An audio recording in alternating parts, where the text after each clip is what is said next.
A to Z Haryana देखने वाले सारे दर्शकों ने सोनू दलाल की राम राम। ए टू जेड हरियाणा बोलने वाला सोनू दलाल है, लेकिन आईडी 3 न्यू ना भाई 3 रन है। द लोकल एक्सप्रेस है, ग्राउंड हरियाणा है, लेटेस्ट हरियाणा, गजब हरियाणा, हलचल हरियाणा, सारे हरियाणा खड़े हैं। अच्छी बात है, हरियाणा में पैदा हो गए, पाचे नाम हरियाणा का है, या गर्व की बात है। दूसरी चीज, आज अविश्वास प्रस्ताव 10 मार्च ने जो लाया गया विधानसभा में, सारी जितनी पार्टियां सबके MLA आज जुड़े बैठे हैं। यानी बात बहुत सारी उनमें क्यों कांग्रेस इसने लेके आई, वो भी सबसे बड़ा मुद्दा है, क्योंकि कांग्रेस के पास सिर्फ 30-31 MLA हैं। हालांकि अगर देखा जाओ तो 40-41 बीजेपी के हैं, 10 जेजेपी के हैं, 5 निर्दलीय भी हैं, 55-56 गिनती है। लेकिन क्यों कांग्रेस इसने लेके आई, यह भी बहुत बड़ी बात है, क्योंकि मैच तो खिंचाई में था ही नहीं। 32 और 56 आंकड़े दूर हैं, तो कुछ मौजूद किसान अपने बीच में खड़े हैं, इन तो आप बात करांगे।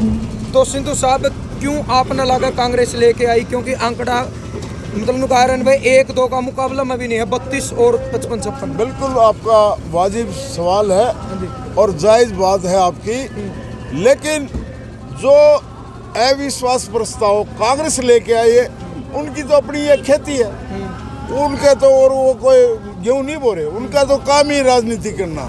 लेकिन हमने जो पूरे हरियाणा के अंदर 88 MLA को ज्ञापन जो दिया है, जैसे विशेषकर खास करके जो जेजेपी, बीजेपी और इनके समर्थक जो निर्दलीय हैं, जो सरकार की उसमें बैठे हैं मंत्री बनकर, उनसे हमारा अनुरोध ये था, इस अविश्वास पर हमने सबको ज्ञापन दिया पूरे हरियाणा भर में। अगर भाई कल ने कोई साथी हमें यूँ नहीं कहे, जैसे विशाल के तौर पर डिप्टी CM न्यू को मेरे को तो किसानों ने कहा ही नहीं, तो वो मिले भी नहीं, उनके घर उनके दफ्तर के आगे चस्पा दिया गया ज्ञापन। तो ये आज तोल पड़ जाएगा कौन किसान के साथ है। अभी राजनीतिक बात ऐसी की पार्टी के देवेंद्र बबली है टोहाना से, कल भी उसका मैंने बयान देखा था, आज भी एक फोन पे स्क्रीन पाई थी, तो वो कह रहा है कि भाई व्हीप जारी होगी, मैं किसानों के साथ हूँ, लेकिन वोट डालना मेरी मजबूरी है। ये कुर्सी मजबूरी यानी है, उन बोलिया मेरी बात पूरी होने दीजिए। कौन सी मजबूरी है ये हमें बताए। जो बीजेपी उसको नहीं बनाएगी, जेजेपी उसको बनाएगी, टोहाने के किसान। तो मजबूरी तो उनके सामने है, सरकार के सामने कोई मजबूरी नहीं। एक और अभी एक इसमें फोन पे देखा था मैंने, उसको बोलने नहीं दिया विधानसभा में, वहाँ भी वो जोर से बोल रहा कि मैं इस्तीफा दे दूंगा, मेरे को बोलना दिया, दे दूंगा का मैं हम नहीं माने। मतलब आपका कहना है आपका की बात ना करो, देना है तो दे। अब देना है तो अभी किसान के साथ 15 दिन का उन्होंने कहा है। बिल्कुल हम उसको मानेंगे, उसका स्वागत करेंगे, जो उस पार्टी को छोड़ करके आएगा उसका हम स्वागत करेंगे बिल्कुल तय दिल से। उसको उससे हम उसके हल्के में भी जाकर के उसको जिताने की कोशिश करेगा, पूरे हरियाणा का किसान नेता। अभी एक गौतम जी का भी बयान आया था, नानून से विधायक हैं, वो कह रहे देखो कितनी वो ऊपर लिख दिया किसानों के साथ, नीचे उसको अगर आप पढ़ते हो तो वो कहता है कि भाई 3 साल 2 महीने के लिए इसको होल्ड कर दो। बहुत बढ़िया बात, देखो कितनी अच्छी राजनीति है। देखो और बोला भाई फिर 8 साल लग गए तो मोदी ने बना दी, क्या बात है। तो कितनी गंदी राजनीति, कितनी अच्छी, यानी कि किसान को यूँ समझ रहे ये डरे है। कुछ टाइम पहले तो गौतम साहब ये कह रहे थे मोदी जी तीनों कानून रद्द कर दो, कह रहे थे ना, उसका तो अपना स्वार्थ है। और मैं तो बबली के लिए भी यही कहना चाहूँगा, वो मंत्री बनना चाहता है या भाई कुछ पंचायत छोड़ना तो आ जाओ, गौतम जी भी आ जाओ, आप भी आ जाओ, 2 भाइया और ले। मतलब 15 दिन का इंतजार क्यों? हाँ, क्यों इंतजार, क्या है ये? कोई रिश्ते की बात है, सगाई की बात है, कोई ब्याह शादी की बात है, इंतजार किसका बात है?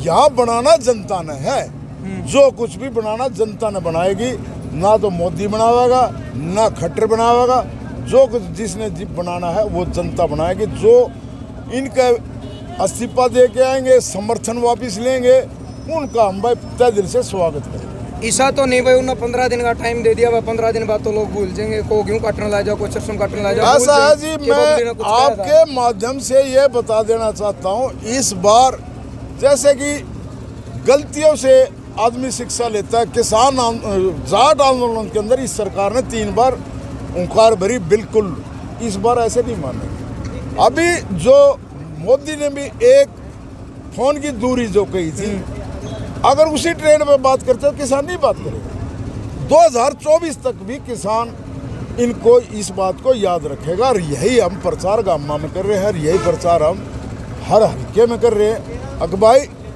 इलेक्शन के टाइम पे इस बात को भूलना नहीं, आप किसान हैं और आपके साथ क्या बदतमीजी।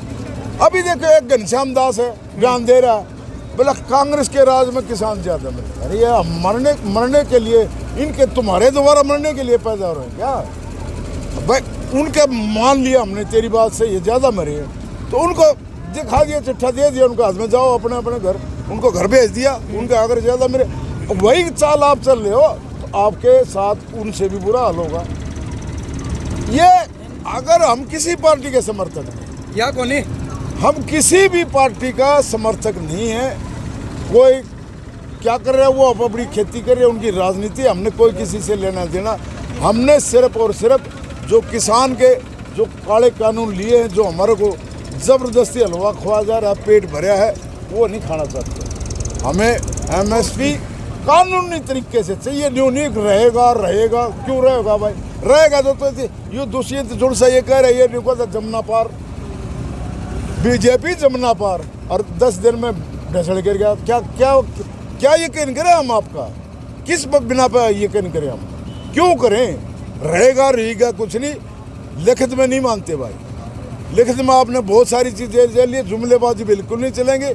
इसको कानूनी तरीके से लागू करो, जैसे गौतम भी कह रहे हैं। ये राजनीति, गौतम साहब ने एक बात बोली कि मोदी की कुछ मजबूरी होगी, तो आपने क्या लगा प्रधानमंत्री अगर कुछ मजबूरी तो वो बता भी सकते। अगर इस देश में प्रधानमंत्री की मजबूरी है तो उसने संन्यास ले लेना चाहिए। अगर इस देश में प्रधानमंत्री को ही ऐसी मजबूरी है, क्या मजबूरी है?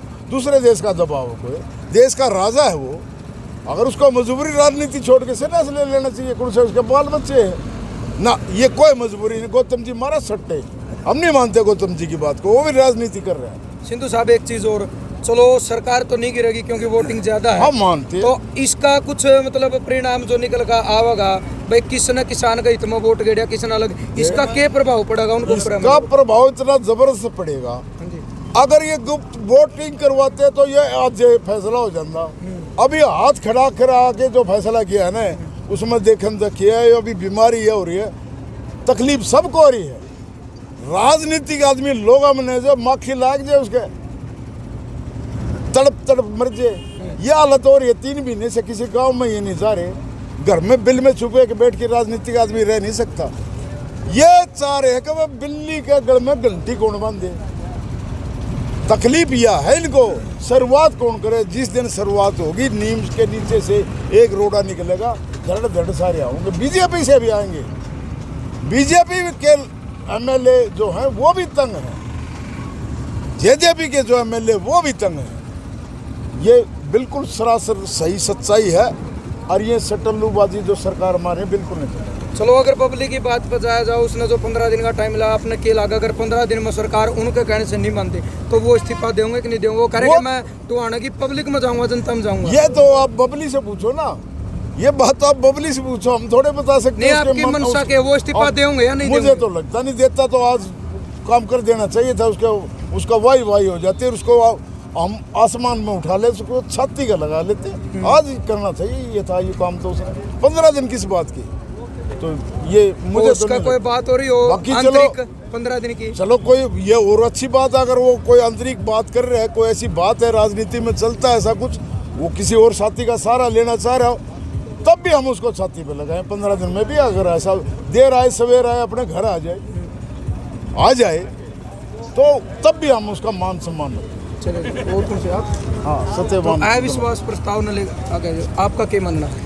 देखो, अविश्वास प्रस्ताव का जो मैं स्पष्ट मान रहा हूँ, बेशक कांग्रेस पार्टी लेके आई, जब से हरियाणा प्रदेश में ये आंदोलन चला है, तमाम जो नेता हैं, चाहे वो सत्ता पक्ष हो चाहे विपक्ष को, वो 2 राय मन पे खड़े हैं। वो 2 चौराहे पे खड़े हैं। जैसे काला की बात करा, हम जब एक बार रोड जाम कराया था, उस दौरान भी वहाँ के लोगों ने काला से बात करी थी। उसने खुले मन से कहा था मैं किसानों के साथ हूँ, और भी तमाम नेताओं ने स्टेटमेंट दी। लेकिन इस विश्वास मत से दो चीज़ साफ हो जाएंगी, कौन किसान के साथ और कौन सरकार के साथ है। क्योंकि ये लोग जैसे निर्दलीय सोमवीर सांगवान है, चाहे हम बरवाड़ा से विधायक की बात करें, चाहे हम बदराज कुंडू जी की बात करें, तमाम नेताओं की बात करें, तो इस अविश्वास से दो चीज़ें स्पष्ट हो जाएगी, कौन सत्ता के साथ और कौन किसान के साथ है। वो जो झूठे बयानबाजी थी वो स्पष्ट हो जाएगी। और जहाँ तक मनोज बबली की बात है, किसानों की तरफ से स्वागत है, लेकिन मेरे को देवेंद्र बबली जी जो टुहाना से विधायक हैं, लेकिन मुझे नहीं लगता कि वो इस्तीफा देंगे, क्योंकि अगर इस्तीफा देना होता दे देते, किसने रोका था। कोई इस्तीफा नहीं देगा विधायक। और मेरी तो अपील है तमाम विधायकों से, क्योंकि जनता से बड़ा कुछ नहीं होता, लोकतंत्र लोगों के द्वारा चुना हुआ शासन होता है। तो उम्मीद करांगे कि तमाम साथी, एक हमारे उचाना के भी एमपी की चर्चा 3-4 दिनों से आप सुन रहे हैं, वो इन्होंने यहाँ भी मीटिंग ली थी, लेकिन जो उसने मीटिंग करी उसमें इस्तीफे के बारे में कोई नहीं, वो झूठा प्रचार है, वो अपनी सेटिंग करने के लिए फिर रहा है। लेकिन आज तक उसके दिमाग से किसके साथ वो चाह रहा है कि भाई मैं किसानों में बढ़ जाऊँ, कांग्रेस में बढ़ जाऊँ, अन्य तरीके से बढ़ जाऊँ। वो ना तो पार्टी छोड़ना चाहता और अपना राजनीतिक कैरियर, क्योंकि नेताओं का एक ही उद्देश्य है कि अपना राजनीतिक कैरियर जिंदा रहे। आज उसी नेता का करियर जिंदा रहेगा जो किसान के साथ होगा। ये लोग सोचते हैं उस पार्टी में जाकर, इस पार्टी में जाकर अपना करियर बचा लें, लेकिन आज तक जो किसान के साथ है वही किसान के साथ रहेगा। हमें नहीं उम्मीद जो आज सत्ता के साथ हो लोग किसानों के साथ आएंगे। चलो, बहुत बहुत धन्यवाद आपको। तो भाई बात करी है अपन ने, और इन बातों में आपका मानना क्या है, सभ्य कमेंट के जरिए अपनी सोच विचार जरूर दियो, क्योंकि बहुत सारे सवाल है विश्वास प्रस्ताव ने लेकर। सवाल ये भी उठ रहे हैं, भाई कांग्रेस ने पता था कि उनके 30-32 वोट हैं और उनके 55-56 वोट हो, तो वो क्यों लेके आई। दूसरा सवाल ये भी है, जब यह चीज़ क्लियर है, भाई व्हिप जारी कर दी थी, यानी जिस पार्टी के जो बीजेपी जेजेपी उनने उनका पक्ष में वोट डालने पड़ेंगे, और बाकी इस चीज़ का प्रभाव क्या पड़ेगा, उन पर क्या प्रभाव पड़ेगा, जनता में उनका क्या प्रभाव पड़ेगा, ये आने वाला टाइम बताओगा। ज़्यादा वीडियो ने शेयर कर दियो। खटखट टोल प्लाजा फिलहाल खड़े हैं। जय जवान जय किसान।